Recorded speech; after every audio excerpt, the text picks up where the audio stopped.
ಒಂದು surprising statement ಏನು ಗೊತ್ತಾ, ಫಾಲಿಂಗ್ ಇನ್ ಲವ್ ಅಂತ ಹೇಳ್ತಾರೆ. ಫಾಲಿಂಗ್ ಅಂದರೆ ಪ್ರೀತಿಯಲ್ಲಿ ಬೀಳೋದು ಅಂತ. ಸೊ ಗೆಳೆಯರೆ, ಫಾಲಿಂಗ್ ಇನ್ ಲವ್ ಭಾಳ ಈಸಿ. ಹೆಂಗೆ ಅಂತ ಕೇಳಬೇಡಿ, ಬಟ್ ಭಾಳ easy.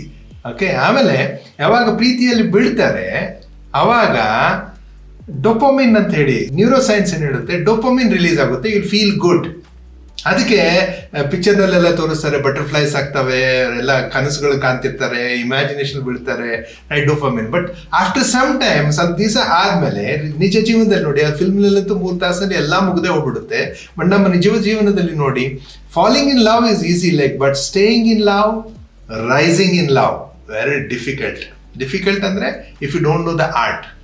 Okay, love is an art form, ಗೊತ್ತಾಯ್ತಾ? ಓಕೆ, ಅಲ್ಲಿ ಸೈನ್ಸು ಇದೆ, there is science, neuro science ಇದೆ. ಓಕೆ, ಸೊ ಯಾವಾಗ when you fall in love with somebody, when you get married, you fall in love with somebody, or you fall in love, that's why you get married, or you just fall in love with somebody, mother falls in love with the child falls in love with the mother, or 2 friends fall in love, it's all okay. Falling in love is okay. Like dopamine release there, you feel good. But ಅದನ್ನ sustain ಮಾಡಬೇಕಂದ್ರೆ neuro science ಏನು ಹೇಳುತ್ತೆ ಅಂದರೆ you need ಆಕ್ಸಿಟಾಸಿನ್, ಇನ್ನೊಂದು hormone ಅದು, ಗೊತ್ತಾಯ್ತಾ? Oxytocin dopamine ರಿಲೀಸ್ಗೆ always feeling good hormone. Oxytocin is a love hormone. Okay, ಅಲ್ಲಿ ಏನು ಬೇಕಾಗುತ್ತೆ ಅಂದರೆ you need to feel trust, ಅಲ್ಲಿ ನಂಬಿಕೆ ಬೇಕಾಗುತ್ತೆ. ಎರಡನೇದು, you need to feel safe. Okay, ಭದ್ರತೆ ಬೇಕಾಗುತ್ತೆ. At the same time you need to feel that bonding, ಗೊತ್ತಾಯ್ತಾ? ಆ ಬಾಂಡಿಂಗ್, ಈ 3 ಸೇರಿದಾಗ then you can stay in love. ಯಾವಾಗ ಇದು ಬರುತ್ತೆ ಗೊತ್ತಾ? That feelings will come only when ಆಕ್ಸಿಟಾಸಿನ್, ಯಾವಾಗ ನಂಬಿಕೆ ಬರುತ್ತೆ ಆಕ್ಸಿಟಾಸಿನ್ ರಿಲೀಸ್ ಆಗುತ್ತೆ. ಓಕೆ, ದೆನ್ ಸೇಫ್ಟಿ, ಭದ್ರತೆ ಅನ್ಸುತ್ತೆ, ಈ ವ್ಯಕ್ತಿಯ ಜೊತೆನ ಇದ್ದಾಗ ಐ ಫೀಲ್ ಸೇಫ್ ಅಂದಾಗ ಆಕ್ಸಿಟಾಸಿನ್ ರಿಲೀಸ್ ಆಗುತ್ತೆ. When there is a bonding, okay, unexplained bonding, ಅವಾಗ there will be oxytocin release, ಗೊತ್ತಾಯ್ತಾ? ಸೊ ಬರೀ ಡೋಪಮಿನ್ ಹಿಟ್ನಿಂದ okay love can not be sustained. It is oxytocin which sustains the love.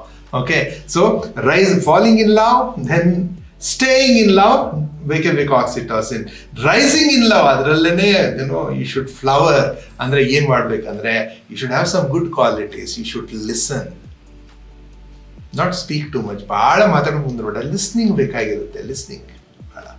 And even when you speak, okay, you speak to make them understand, or you listen to understand. ಅವ್ರು ತಿಳ್ಕೊಳ್ಳಿಕ್ಕೆ ನೀನು ಕೇಳಿಸ್ಕೊಡ್ಬೇಕು, not to win the arguments. ಗೆಲ್ಲಬೇಕು ಅಂತ ಹೋಗಬೇಡ.